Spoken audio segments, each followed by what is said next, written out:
Hello and welcome to another video by Rick Miracle Me. In my pursuit of WTH, what the heck is going on? Yesterday I made a video on the Protocols of Zion, Part 2.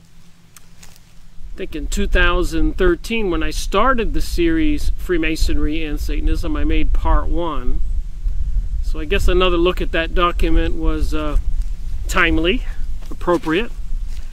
But the question is, who wrote the Protocols of Zion, the manual for taking over the world, the manual for enslaving the Goyim, Gentiles, non-Jewish people? To me, it seems obvious, the same people who probably had Jesus Christ crucified. So I've been reading other books and other documents trying to figure out, put this puzzle together. I was reading this book again. I made Part 1 on this one. March 18th, 2018. So the beginning of this year. Of course, this is October 21st, Sunday, 2018. So the Jewish revolutionary spirit, how its impact on world history. So how has the Jewish revolutionary spirit affected the world, all of us, in the last couple thousand years? Quite a bit, from my research. Quite a bit. And I think it has everything to do with this pursuit of a global world order and the new religious philosophy, if you want to call it that, the New Age, the Rainbow Coalition, the homosexual agenda, pansexualism, and so much more. Anti-Christianity, apparently anti-Islamic, anti-Buddhist, anti-Islam, anti-anything that has to do with anti-demonic influences and satanic influences. That's a lot to say. But I've been reading this big thick book, E. Michael Jones, the Jewish revolutionary spirit, and I've been reading this, more information on the Kabbalah, and of course I made recent videos on Jewish magic, the Kabbalah, witches who claim to be practicing Jewish magic, i.e. the Kabbalah, which apparently is a derivative of the ancient Babylonian religion. A lot of stuff mentioned in the Bible. So before I read from what I want to read out of this book for this video, Part 2, I'm going to read just a little bit from this book on the Kabbalah. I picked it up and I just started reading a few pages, trying to get the gist of what's in here. Listen to this. You want to figure out what the Jewish religion is? And not all of it. A lot of Jews have converted to Christianity. Page 74. Cordovo believed that man could imitate God by pronouncing the divine language with the intention of evoking its essential nature. The sound of the Kabbalist utterances ascends to the source from which all thought is born, unites with the spirit residing there, and is transformed into a bodiless spiritual being that uplifts man. This Kabbalistic view of language is charmingly interpreted in the Tunisian version of a story of the 1001 Nights. A Brahmin named Padmanabha, trained in Kabbalah, explains to his disciple how the letters of the Hebrew alphabet, when pronounced with the proper spiritual intention, evoke their corresponding angels. Each letter is ruled by an angel, which is a ray of an outflow of the virtue of the almightiness and qualities of God. The angels which dwell in the earthly and in the heavenly world rule those who abide in our earthly one. the letters from the words, then the words in the prayers. It is the angels who, designated by the letters and assembled in the written and spoken words, work the wonders at which ordinary men are amazed. Work the wonders at which ordinary men are amazed. Is that a nice way of saying performing magic, witchcraft? To the Kabbalists, the letters represent a combination of name and form that comprises our physically known universe. Like the physicist who is now attempting through quarks to locate the simplest particle, the essence or fundamental quality of matter, the Kabbalist, by turning name and form conveniently packaged into a pictographic letters of the Hebrew alphabet, which includes number and dimension as well, into a kind of divine atom, pierces through the letter to its essence, making every possible combination and permutation of it afforded by nature, so as to leap beyond nature. To this end, he manipulates the first name of God, that quintessential force informing all matter. With a mighty effort, he unites his own human energy with that which radiates through the crown of all, which is, was, and will be. Through the power innately occupying the Word, he confronts the permanent in the impermanent, the one in the many. A letter perceived thus is what it represents. It is physical by virtue of its being uttered by physical organs. It is spiritual that it is linked to the world of angels. It multiplies to form the world of names and objects, and when reduced to its original sound, it becomes nothing more than the hum of the universe vibrating in a place where light and sound merge into radiant silence. So we're talking about magic and angels communicating with other beings to perform miracles on earth. I guess that kind of sums up magic. Are these fallen angels, demons? What kind of beings can they bring forth? Is this what all the propaganda and publicity about in the media about gray aliens, reptilians, UFOs? And why all the preparations, apparently, for a huge worldwide revolution, martial law, World War III, plague, terror attack, economic collapse? Why does it seem like they're trying to send a message about a Mad Max world or a Hunger Games world? And why are they trying to destroy Christianity? How long have they been doing it? What are the ultimate aims? And like I said yesterday, I made a video on the Protocols of Zion, protocol number 15. And it talked about their plans. So let me read from the Jewish revolutionary spirit after sharing a little bit from the Kabbalah book, written by The Way of the Jewish Mystic, Pearl Epstein, forward by Edward Hoffman. And a lot of people are into the Kabbalah, but I suspect, like me, they know not what they do.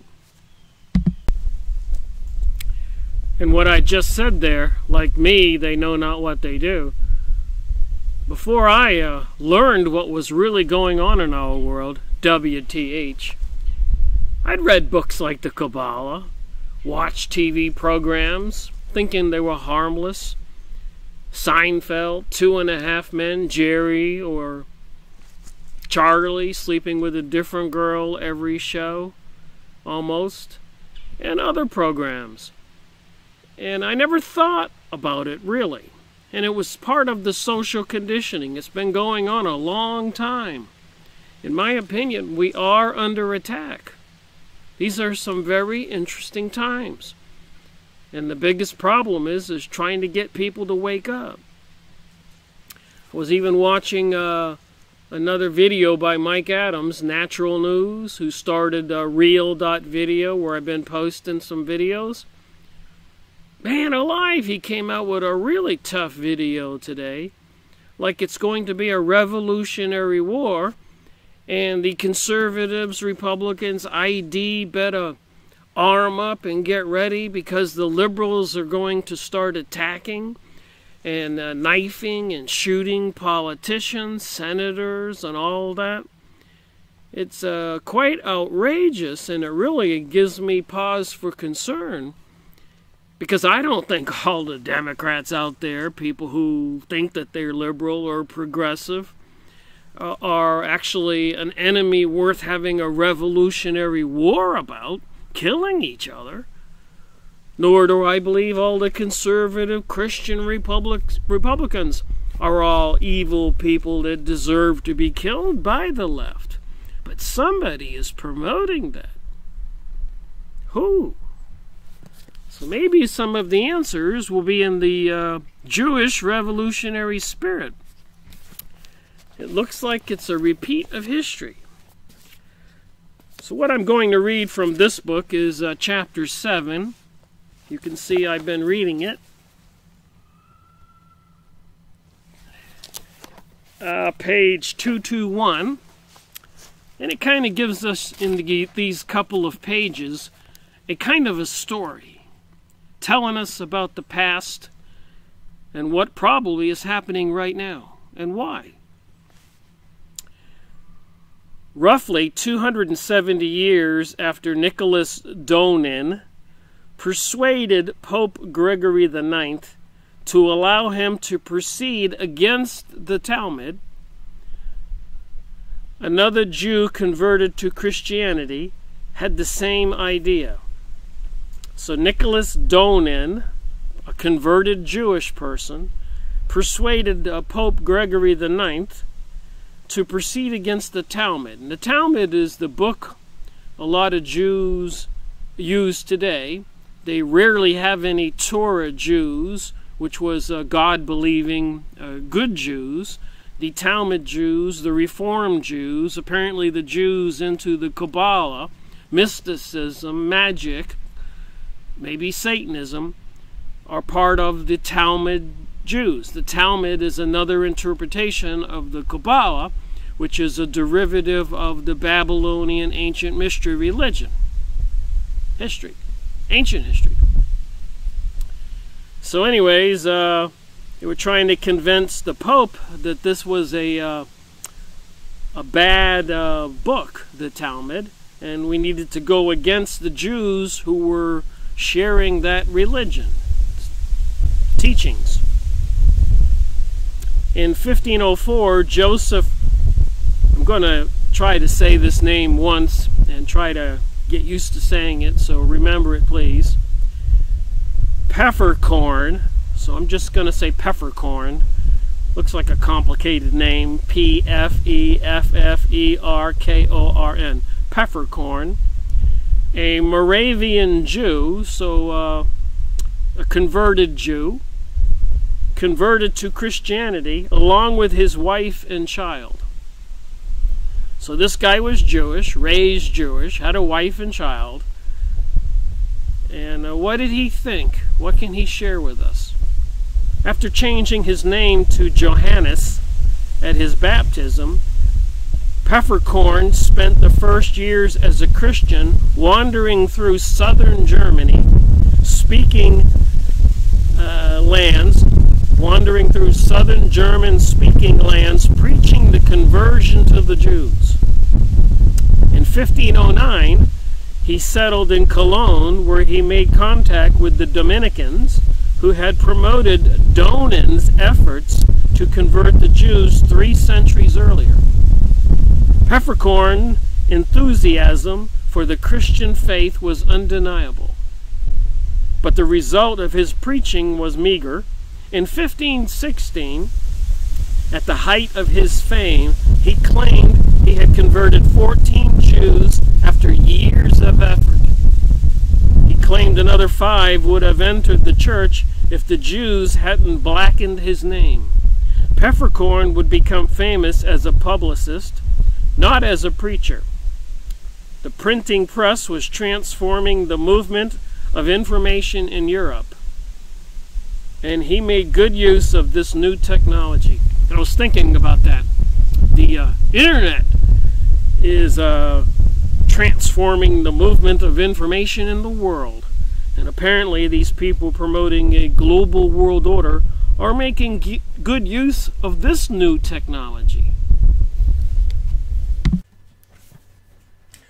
Well, I wanted to make this video outdoors, but it was kind of cold, so I've been driven indoors. So back to this book, The Jewish Revolutionary Spirit. In one of his earlier writings, Der Judenspiegel, Mirror of the Jews, Pfefferkorn candidly described his conversion. I was born in the Jewish faith, and am now, by the grace of God, a Christian. He wrote, he lived by usury before converting, but gave it up as a Christian because usury is immoral. So the charging of interest for loaning money, and we all know that the private banks, the Rothschilds, Illuminati, elite Jewish people, control the USA money supply, control and own the Federal Reserve, taking trillions out of this country. Billions and billions. Who knows how much every year? $1 trillion? For how many years? 100? Where would we be if these people hadn't have taken control of the USA money supply 6 months prior to World War I? You think that was a coincidence?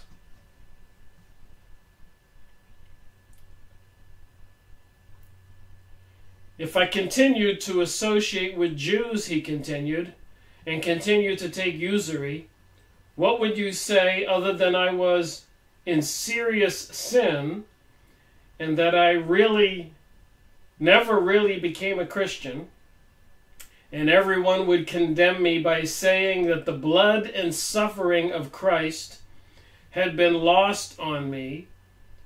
What help would the holy sacrament of baptism have been to me?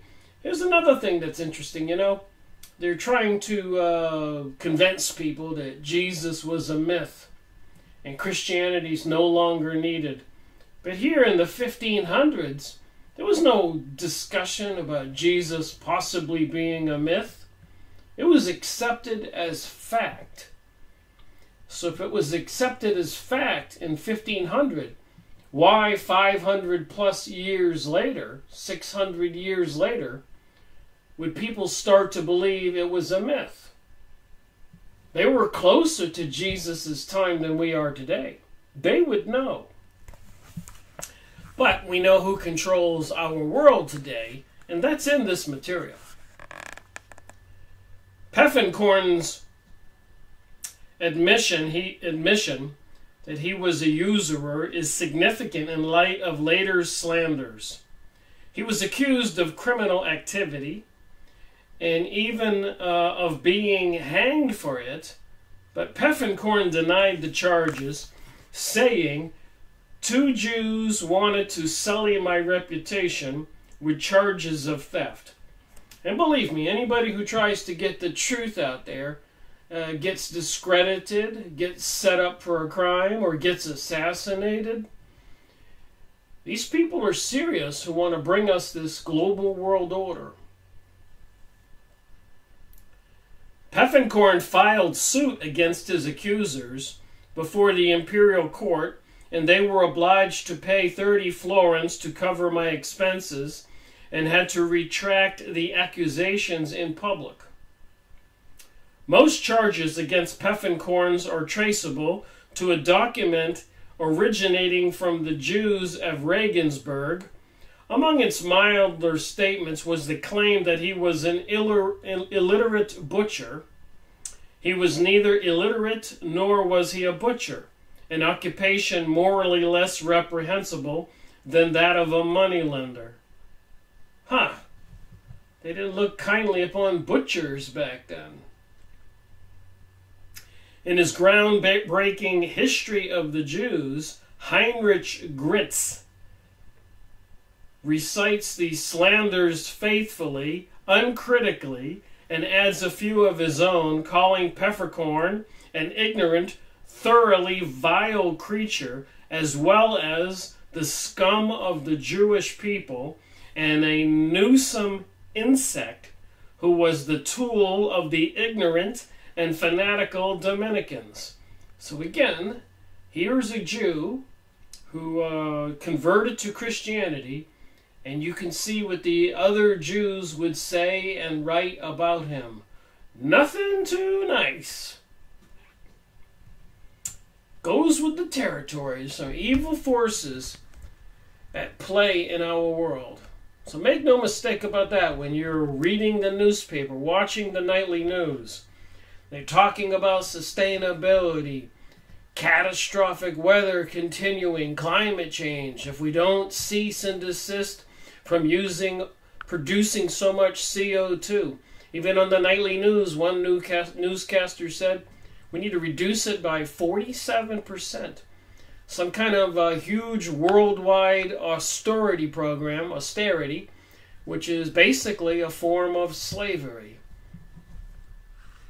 They want to treat us like cattle, and we don't need to live in luxury conditions. We can live more like cattle while they live opulent lives. Huge gated communities, etc. We see it all around us. There is a double standard between the 1%ers and we the people, the 99%. They're trying to blame us for everything that they do. So anyways, he was a tool of the ignorant and fanatical Dominicans of Cologne, a city known to be an owl's nest of light-shunning swaggerers who endeavored to obscure the dawn of a bright day with the dark clouds of superstition hostile to knowledge. And this is what the New Age would preach today. Those of us who want to continue to believe in God, family values, the Ten Commandments, we would be obscuring the dawn of a bright day with the dark clouds of superstition hostile to knowledge. So they've been saying that all along, that believing in God and that evil is all superstition. According to the Aleister Crowley, the Book of the Law, do as thou wilt. You shouldn't be denied to be able to do whatever you want to do. Killing people, stealing from people, who should deny you that right? Or me, or anybody. God put us on this planet. We're supposed to experience what we want to experience. Sex with children, same sex with men, group sex, sex with animals, sex with inanimate objects. I think one girl married a bridge. Stuff you read about when you start looking into this stuff. The developments of Grit's attack is not, it seems, a function of historical sources, but of the very specific damning charges Pfefferkorn levied against the Jews about their rights, and more importantly, their covert attacks on Christians. So when he talks about their rights, R-I-T-E-S, that would be religious rituals, etc. Kabbalah, incantation, curses, using magic for personal gain or revenge against people, control over people. I guess that's one way to get wealthy and successful at other people's expenses. Gritz claims Pfefferkorn did not write the famous series of tracts that began with Jürgen Spiegel, the Mara of the Jews, but instead lent his name to a new anti-Jewish publication written in Latin by Ortenius Gratus, one of the light-shunning Dominican swaggerers. So I guess if you were a religious person back then, opposed to the reformation of the world, back then I guess that would be the New Age material, then you were light-shunning. You were superstitious. God's not going to punish anybody no matter what you do. You don't have a soul anyways. This is what they teach. The leader of the Cologne Dominicans was Jacob Hoogstraten, in honor of his native town. Grits referred to him as an inquisitor or heretic hunter, who literally longed for the smell of burning heretics, and in Spain would have been a useful turcomada. I guess that's somebody who would have been torturing the heretics. Apparently, in secret in the USA, they passed something called the Noahide Laws. Please go look it up. Calls for the punishment of heresy being a heretic, I guess being a Christian, if they deemed that Jesus was not really the Savior. Anybody who would believe in him would be committing heresy and a heretic, and they passed these religious laws in the United States in secret, apparently, and the punishment for heresy, being a heretic, is by beheading, and apparently the government has purchased 30,000 or more guillotines. That was a few years ago. Recently in the news is a bunch of guillotine blades were being purchased from Mexico. Does make you wonder. Grits' slanders are simply not true. Pfefferkorn, as his inaudible style and intimate knowledge of Jewish ritual indicate, wrote his own tracts. So they tried to say he didn't write the material that he claims is his.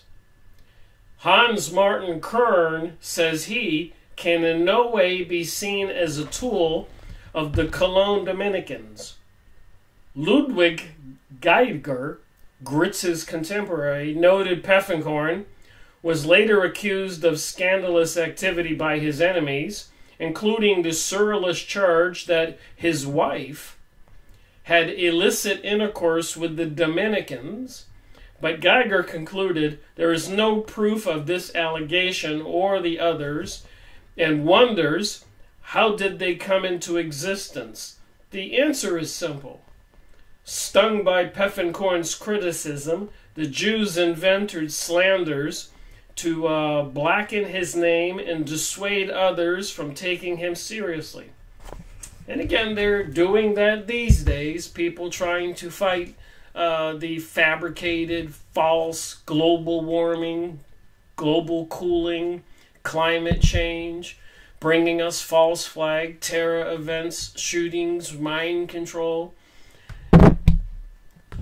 controlling the economy, fleecing billions and trillions from us, and so much more.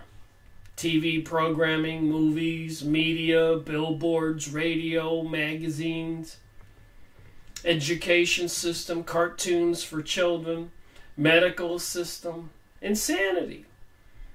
How many Americans are on prescriptions from the pharmaceutical industry? It's not normal to take a bunch of pills every day. They're feeding all of us tainted food and water so that you need the pills.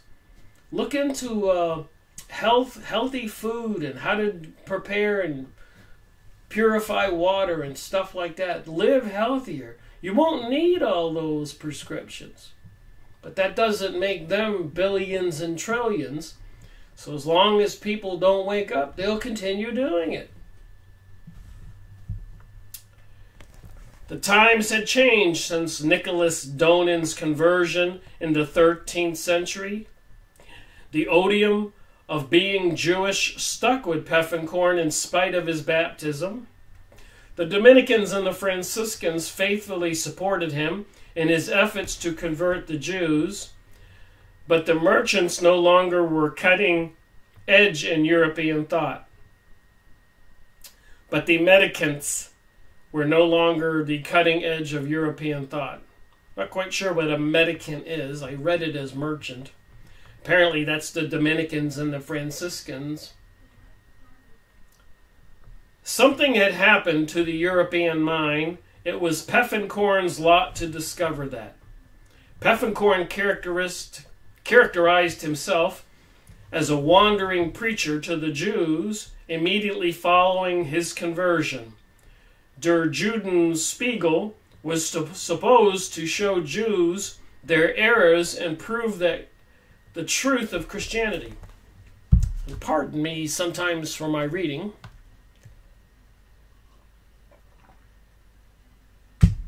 Sometimes it just doesn't flow the way I would like it to.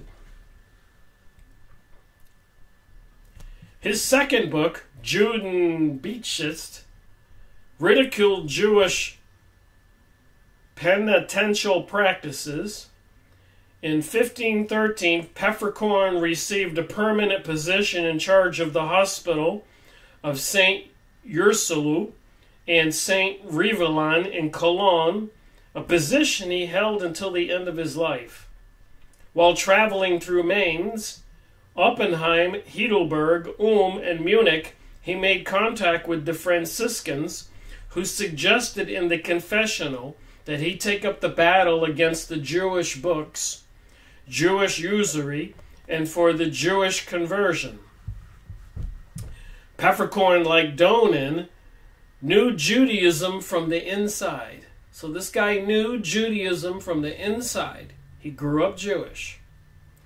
That familiarity precipitated Gritz's rage. So there were intelligent publishers who were Jewish who were outraged at his familiarity with the Jewish religion, the rituals, and all of that. He was telling all. Pfannkorn had studied Jewish writings with his uncle, a rabbi. So he learned from a rabbi, his uncle. Countering the claim that he was illiterate, a butcher, and a thief was a document emanating from Ducha in 1504, in which Pfannkorn portrayed the Jews as engaging in covert warfare against Christians. So who wrote the Protocols of Zion? Back in the 1500s, this converted Jewish man said that the Jews were engaging in covert warfare against Christians through usury and subversion of religious vows.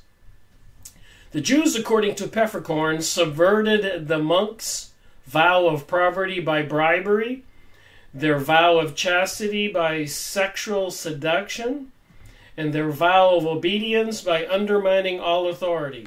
Pfannkorn pointed to more than 40 Christians who had abandoned the faith as a result of Jewish subversion, almost 3 times the number of Jews he had brought to Christianity by his preaching. And with this New Age material that's been published and taught to we the people since World War II, I would suggest that millions and millions of people have been guided away from Christianity. Yes? No?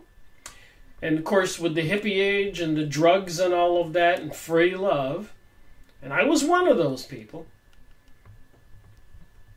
they've changed our society with this social conditioning.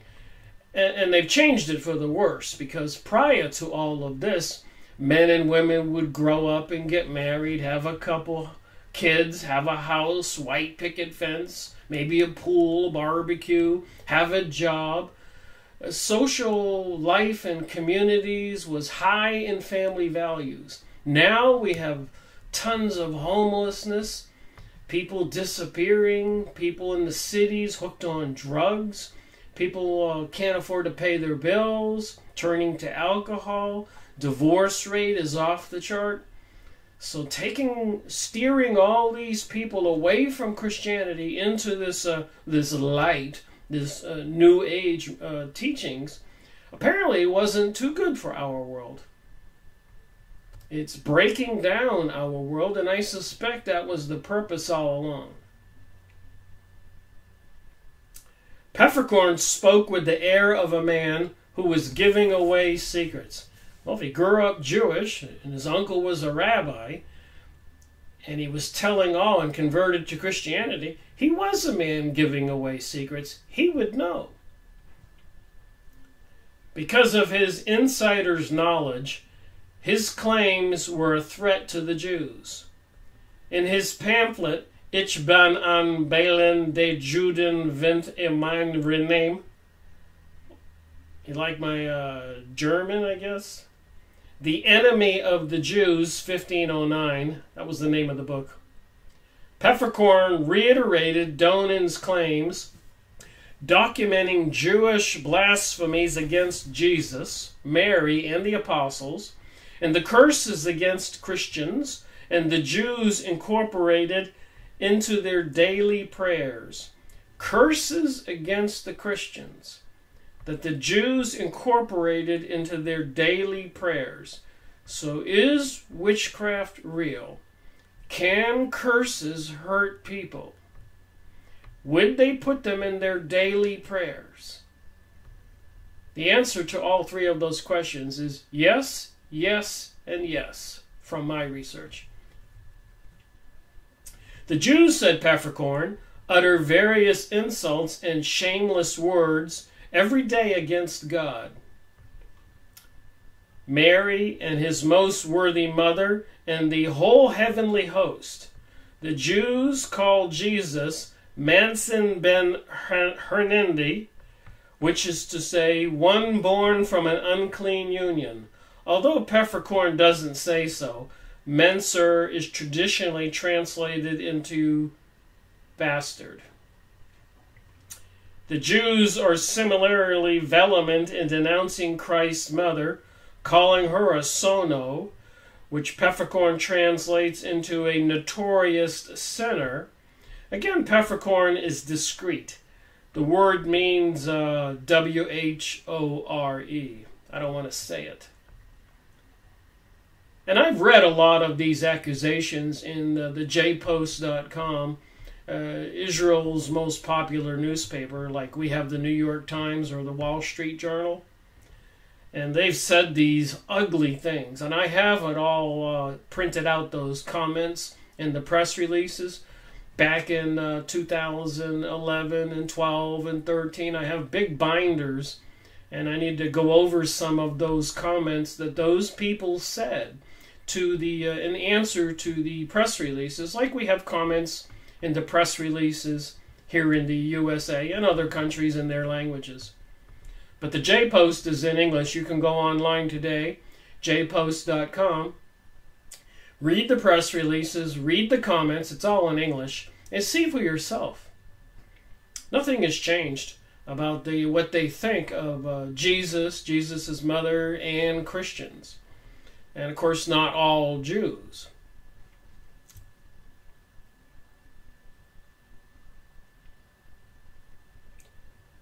All right, again, Peppercorn is discreet. I told you that. Peppercorn says the Jews call Christian churches Moschaf or Beskis, which means latrine or shithouses.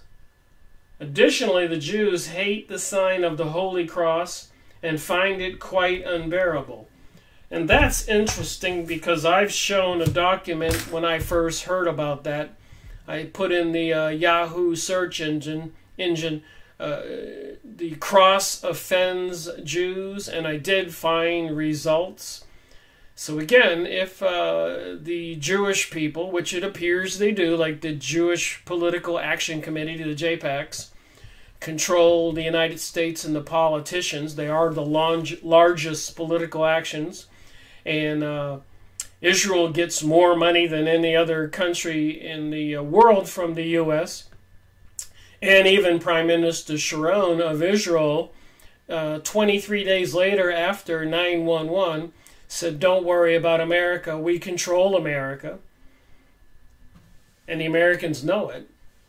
and so much more. Benjamin Netanyahu, look up what he's the current prime minister. Look up what he said in Fink's Bar. And so many other quotes by Jewish people. I have a huge book of them behind me. So, I'm not... It bothers me. I don't want to be out there just slandering people or targeting people for hatred or anything like that. But when people are saying all these nasty things about us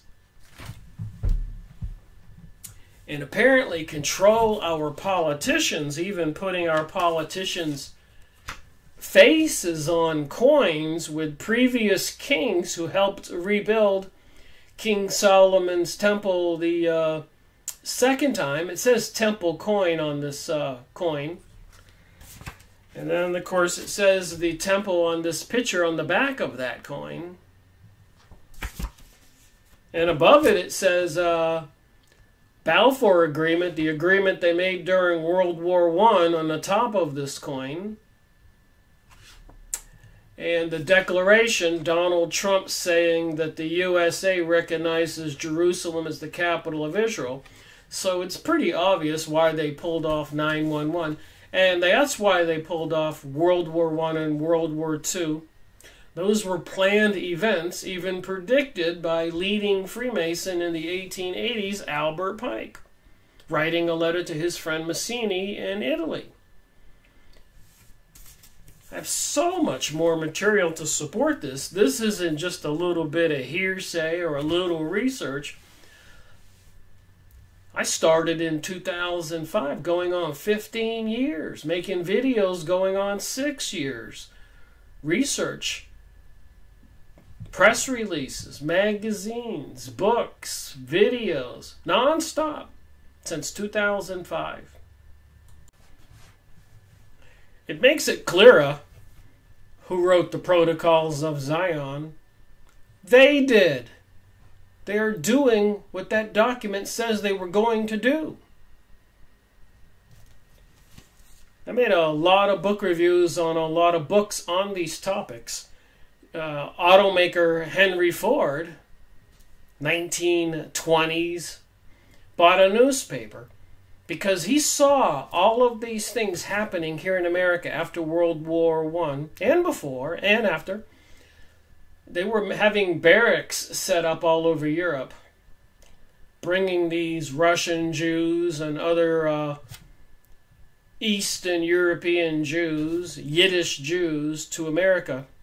They were training them in barracks, I guess how to say some American words and how to behave, and bringing them over en masse to New York City. And they weren't allowing really any other cultures or people to immigrate at that time. And they would mock and ridicule people in New York City and in other cities in the United States. And Henry Ford wrote about that in his newspaper, the Dearborn Independent. And later on, they took some of those articles and made 4 volumes of these books. And it says right on there, Jewish Influences in American Life, the International Jew, the World's Foremost Problem. The Dearborn Independent, March 26, 1921 to November 1921. So that was series 71 in my series. You can go watch several videos. And I plan on making more videos from these books. Secret Societies and Subversive Movements, Nestor Webster, series 70. Go watch those videos. And remember, YouTube took down her other book I did on World Revolution, The Plot Against Civilization. And that was about the Kabbalistic, Zionist, Illuminati, Freemason Jews causing the French Revolution and a lot of horrific death. They caused revolutions. They were riling up the poorer people to kill all of the bourgeois, all of the business owners and wealthy people. And the poor people never benefited, by the way. Everything went back or worse for them, just like over in the Ukraine and all over the Middle East. Nothing gets better for those people. Bloody Zion, Edward Hendry, well-known authors, all these book reviews I've made. Series 69, The Work of Ages. And when I began my research, I never knew where this was going to take me. I didn't know who the Illuminati were. The Protocols of Zion, I didn't know if they were real or not. And psychic research, studying about the remote viewing, the aura, the American military and other elites in government testing toxins and poisons and drugs on we people in America and apparently around the world. David Icke, UFOs and aliens. I never knew where it was going to take me. But now after doing my research since 2005 and 700 or 800 hours of videos on YouTube, up to series 224, over 250 books, almost 600 videos on YouTube. If anybody wants to know what's going on, go to rickmiracle.com, top left-hand side. You can cut and paste a cheat sheet of the list of the books I made book reviews on. Some books, like the Blue Lodge Handbook, I made 12 two-hour videos. So you got no reason not to understand the Freemasons and their rituals they do. 12 two-hour videos. The Work of All Ages, the ongoing plot to rule the world.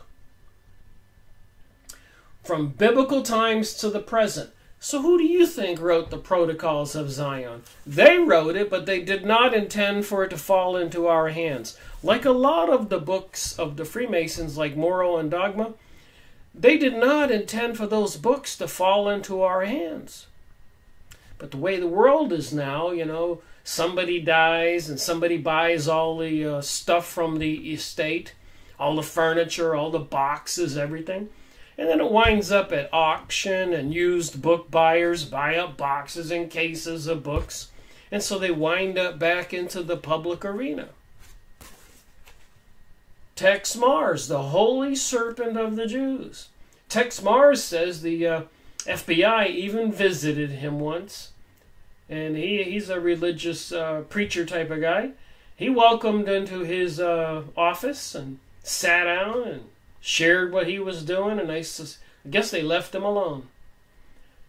But he studied all this stuff, Series 91.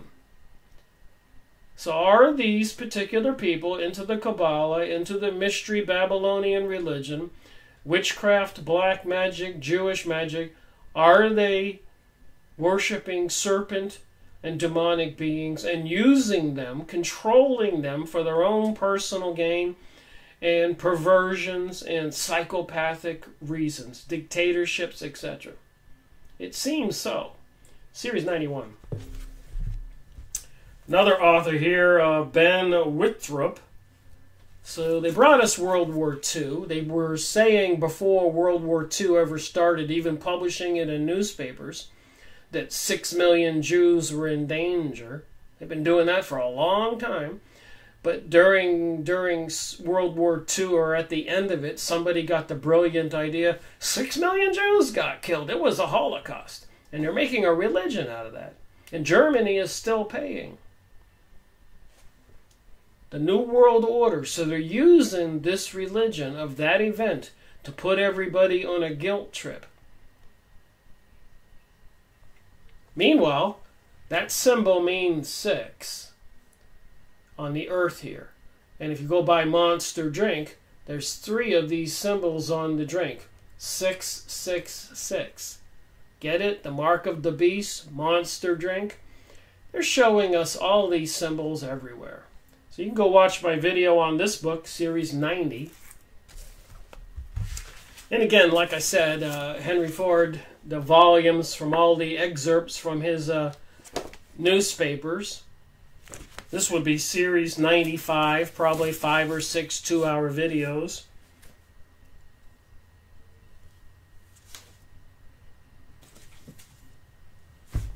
And so much more. And another one I encourage people to go look at, I think I made 3 two-hour videos, The Ultimate World Order. by a retired intelligence officer in the United States, Robert Williams.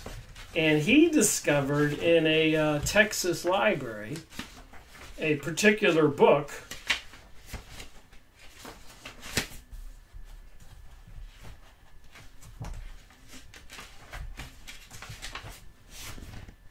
called the Jewish Utopia. You can't make this stuff up, but you can look it up.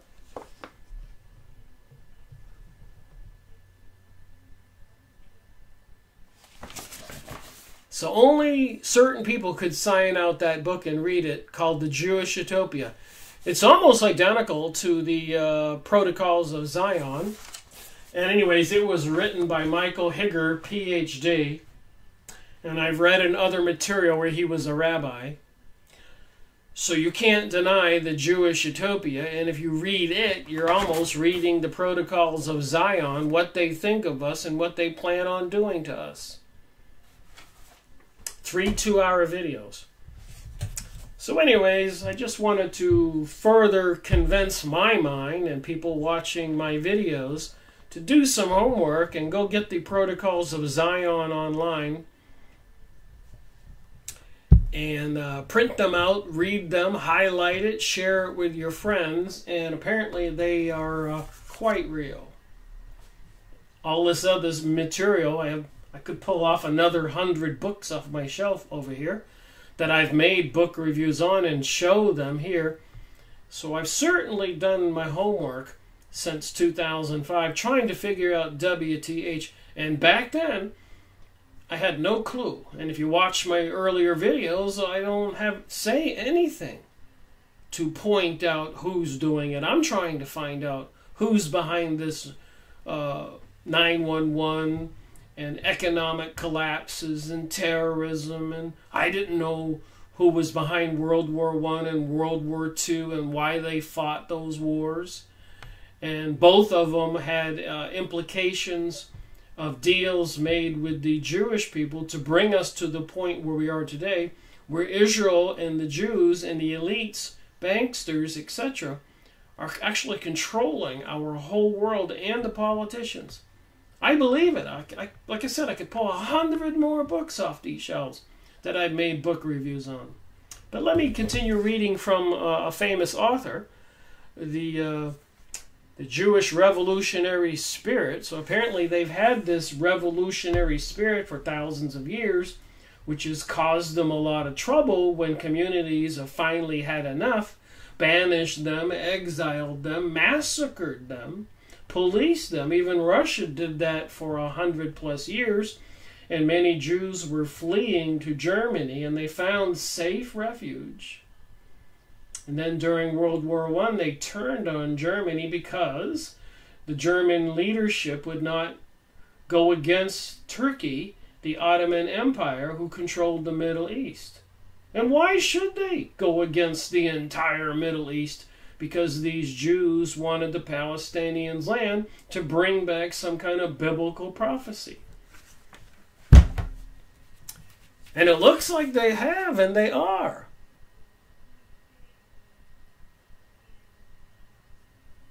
You can't make this stuff up. You can look it up.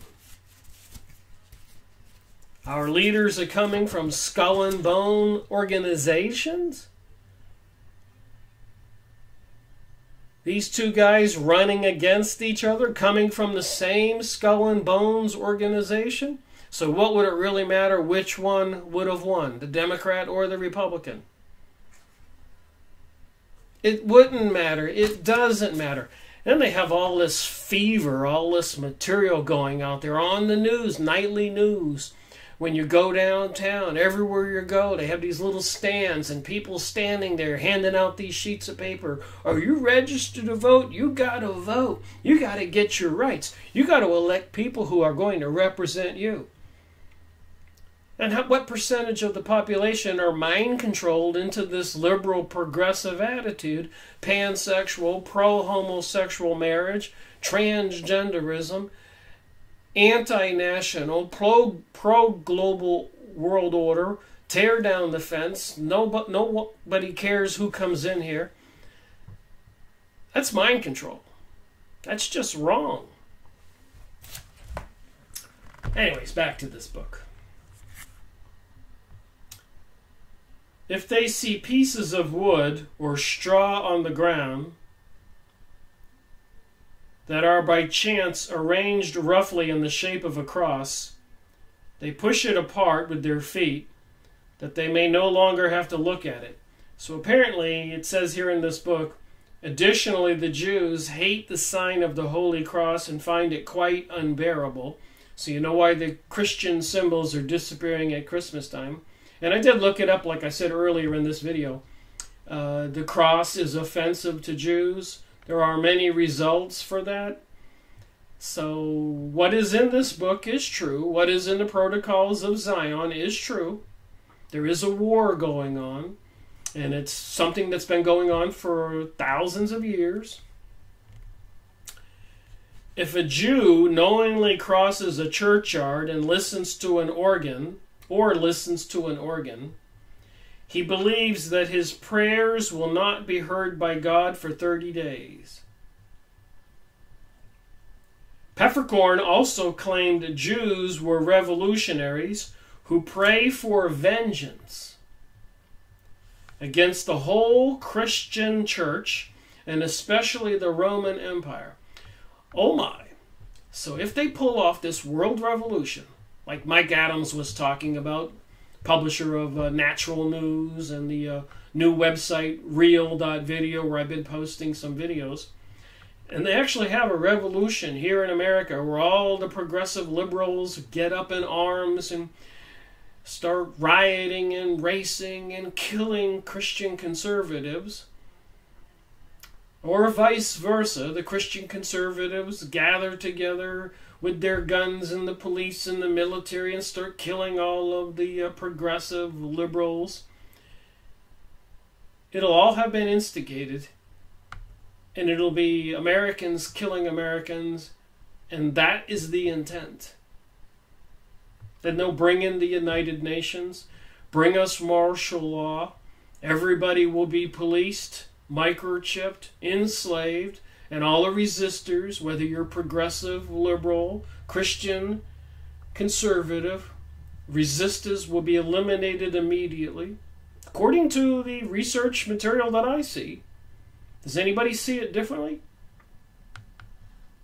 So they want revenge against the Christian church and the Roman Empire, that it may be broken up and destroyed. So you can see why they want to divide America and break us up and destroy us.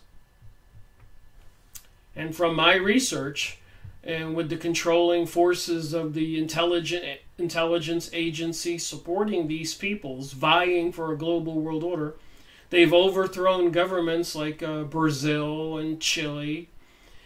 And we already know the turmoil in Venezuela, Argentina, talking about an economic collapse in Italy, all over the world, and a stock market nosediving the other day here in America. There is some plan being executed to bring about this event, to bring us into a world martial law, anarchy, and chaos that President George Bush Sr. said would happen, to bring about this new world order, a rule of law. Whose rule of law? The Noahide laws they passed in secret? These people's laws that say believing in Jesus and being a Christian would be heresy or a heretic, punishable by beheading, and they purchased guillotines, and recently apparently more guillotine blades from Mexico, and they built all these FEMA camps. Just saying, it doesn't take a stretch of the imagination to try to put the puzzle together here. The prayer for revolution, so they're praying for a revolution, is so significant that the Jews are not allowed to say this prayer sitting down. Rather, they must stand. So the Jews their leaders require them to pray for a revolution. And they hate the Christians and they hate the Roman Empire, and they're planning on vengeance. And they can't say these prayers sitting down. They have to be standing up. Nor are they permitted to talk among themselves until the prayer is ended. whenever war or rebellion breaks out among the Christians, Pfefferkorn says, this is 1500, the Jews are heartily pleased, hoping that the time is near when the empire will be destroyed. So this is an ex-Jewish person, and I've gone over a lot of material by people who were Jewish. Benjamin Friedman, please go listen to his famous speech. Rabbi Marvin Antelman, go watch my videos to eliminate the opaque. That means people who pray and believe in God. Henry Mackay, PhD, Jewish author in Canada. The Illuminati, the cult that hijacked the world. And many more. Showed some of the books. I could pull another 100 off my shelf. So there's no doubt in my mind that the Protocols of Zion are in fact documents, books, instruction manuals on how to take over the world and how to think about us and how to fool us and deceive us and what they're going to do at the end times. Read it and learn what they think. Pfefferkorn wrote, Juden weet, to prevent the damage which the mangy dogs, that I guess he calls the Jews, do to Christian power in both the spiritual and the worldly sphere. So if you're wondering why we have all this New Age material, these crazy movies, trying to destroy family values, the drugs, and all the other things going on, it's to destroy the spiritual and worldly power in our world. This battle's been going on for a couple thousand years. Yes? No? Do you know history? Do you know why they brought us World War I and World War II? Balfour Agreement. Even in World War II, prior to the war, I've gone over that document, and I could pull it out now and show it again, but they published something in a newspaper in Britain that's saying after World War II, they were going to hand the world over to the Jews for a new world order. So apparently, like the Balfour Agreement after World War I, where Britain reneged on the problem of immediately giving them Palestine as their place for a state to create Israel. The second time, World War II, they wanted it in writing and they wanted it published in a newspaper, which it was, and I've showed it. The humanists and the reformers who saw Pfefferkorn as a tool of the power of darkness would ignore his warning. But within 3 years of his death, German peasants had driven more than one prince from his throne in southern Germany, and it looked as if the revolutionary spirit was going to spread to France and in the Low Countries too. So these Jewish revolutionary instigators were having princes and leaders in Germany and in France dethroned, killed. And again, after these events were over, the people who took control, these revolutionary Jewish people, it was never made better for the peasants, the poor people, who they managed to rile up, which is what they're doing today. Pay attention, look around. It's true. In part 2 of Juden Vint, How the Jews Ruin Land and People, Pfefferkorn describes how Jews get money through usury. He also explains the harm and damage the Jews caused to the country and the people through usury. They took over the USA money supply in 1913. And from about 1850 to 1913, a little over 50 years, they lost control. They did control the USA money supply before that. But back then, the president could take away a corporation's permit, the ability to do business in America.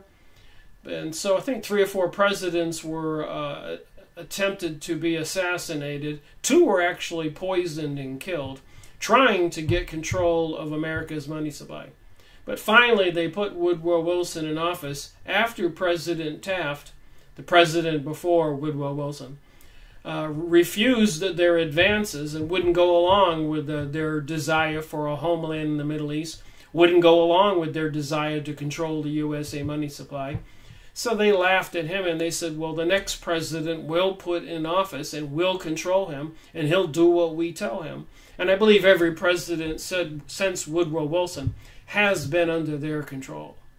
Do a little homework. Eisenhower, Nixon, Bush's, Clinton. And the one who resisted, President John Kennedy, said he was going to expose all these secret societies that he said were repugnant to the American way of life. They assassinated him. This is all real. Read the Protocols of Zion. Go get this big, thick book. How many pages here? 1127. Wow.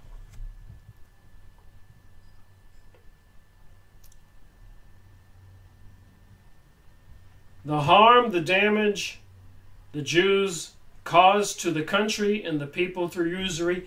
So they control the banking system of all the countries almost all over the world. They've used the CIA and the U.S. military and other militaries to assassinate presidents and overthrow other leaders and install their own dictators. We've all seen it. It's pretty obvious since 9/11 all over the Middle East. And it never got better for the people in Iraq or Afghanistan. And it won't. It's all a false revolution for people who think they're fighting for something progressive and liberal against the hateful Christians who don't want to go along with all the non-family values. Some people want to hold on to those kinds of values in decency. But some people can be convinced it's better to go into a world of chaos and anarchy and decadency. All right, a little bit more from this book. So usury causes countries to accumulate a lot of debt, and the interest is compounded. And apparently we owe 30-something trillion to these people. Do the math. There's just no way that each of us could pay $30,000 or $50,000 each or more. $100,000, $200,000. If you include interest, $300,000. So of course they have to destroy the U.S. and turn us into a big work farm. Now go watch Hunger Games. See what they're planning on doing. They're mocking us. They control the movie industry. They control the news, the media, the education, the medical establishments. All of it. The militaries. The internet. The food, the water. And they're the United Nations. And they're trying to bring us this propaganda for global warming, global cooling, climate change, catastrophic weather changes. If we, the people, don't use 50% less, 40% less. Austerity, it's another word for enslaving us. And people will turn on each other and turn people in if they don't stop using water or heat or food. Be one crazy world when everybody's telling on each other because these people have taken over. And people who tell on each other get little rewards. Turn on their family, their friends, and their neighbors. Look what happened in the Civil War in the United States and all these other civil wars and all the mercenaries working for hire now in the Middle East when their countries and their families have been destroyed and they've got nothing else to live for. But then somebody hands them $10,000, $20,000, gives them a machine gun, and all I have to do is go slaughter people. And apparently they do. After 30 years, the debt amounts to an unfathomable 106 tons of gold. Thus, the poor Christians, when he has nothing further to pawn, must run away and live his life in poverty, which happens often and many times. And again, I encourage people, look up Benjamin Netanyahu and what he said in Think Spar. if you want to know what they plan on doing to us. Prime Minister Sharon, look up when he said, don't worry about America, we control America, and they know it, 23 days after 9/11. So if he said, the Prime Minister of Israel, that they control our country, I think he's telling the truth. 23 days after 9/11. And Israel Mossad, the intelligence agency, was implicated in 9/11, control our politicians. So who do you think was behind 9/11? And look at the results. Follow the money. Who benefited? Even Prime Minister Benjamin Netanyahu said right after 9/11, we're going to benefit hugely from this.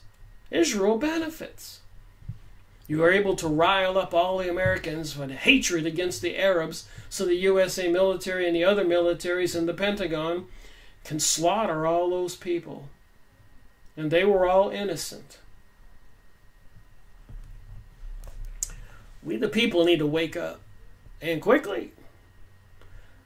This world revolution, this martial law, this huge population reduction, killing millions and untold millions of people, seems to be coming at us like a freight train with no brakes and no conductor to stop it. In part 3, Peppercorn explains how Jews use money to corrupt the morals of Christians.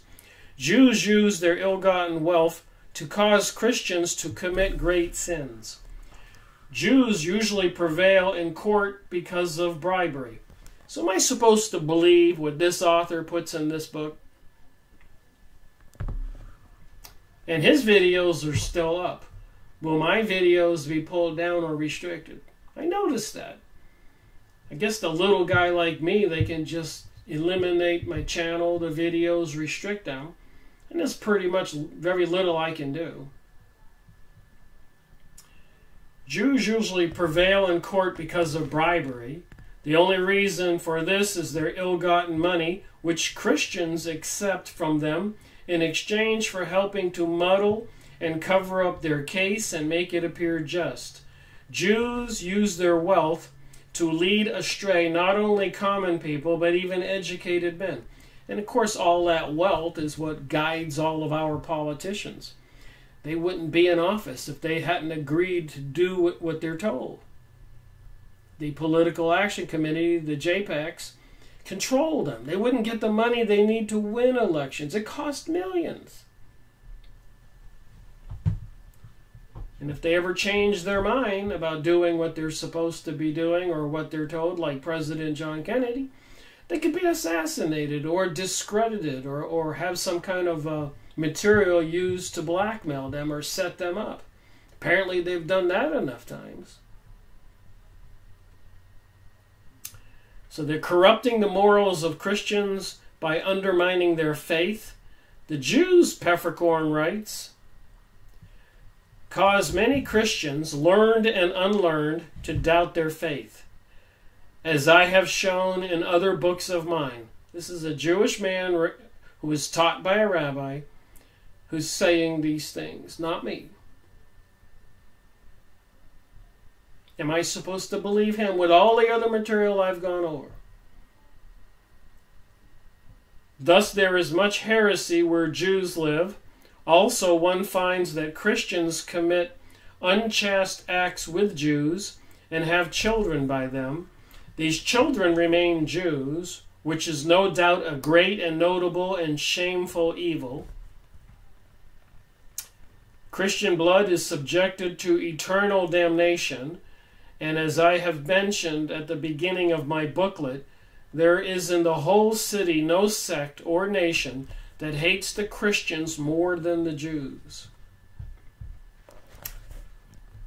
Now we know why all these things are going on in our world. The promotion of the pansexual revolution, the Rainbow Coalition, the statues of the devil in the streets, and the people dressing up like freaks. You wouldn't believe it if you didn't see it. It's like we're living in the Twilight Zone. Halloween is in a few days. And if you see the preparations, It challenges the popularity of Christmas. How many people have been deceived, led astray? And if they take us down that road to Satanism, how long before this country is destroyed? Do we really want to live like in a Mad Max world, a Hunger Games world, the movie?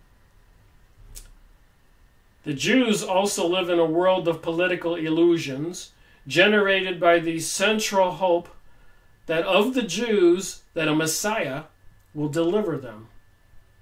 This Messiah will come as a secular ruler, not religious, a king with great power and wealth to rule and subdue the world. All right, well, just more information to kind of show that if you look at all this stuff in the context and the different authors and the hundreds of years that the books that I've reviewed were written, you can't really argue that the Protocols of Zion were not written by them and written in so many different languages and so many different countries so that these Jewish elites could read it, just like they published so many other books in 1970s, 1968 about the population bomb and other issues of where they think were overpopulated world population, or all those books and material promoting UFOs and aliens and global warming and Nibiru and Planet X. There's a huge amount of deception going on. Thank you for watching my video, Rick Miracle reporting.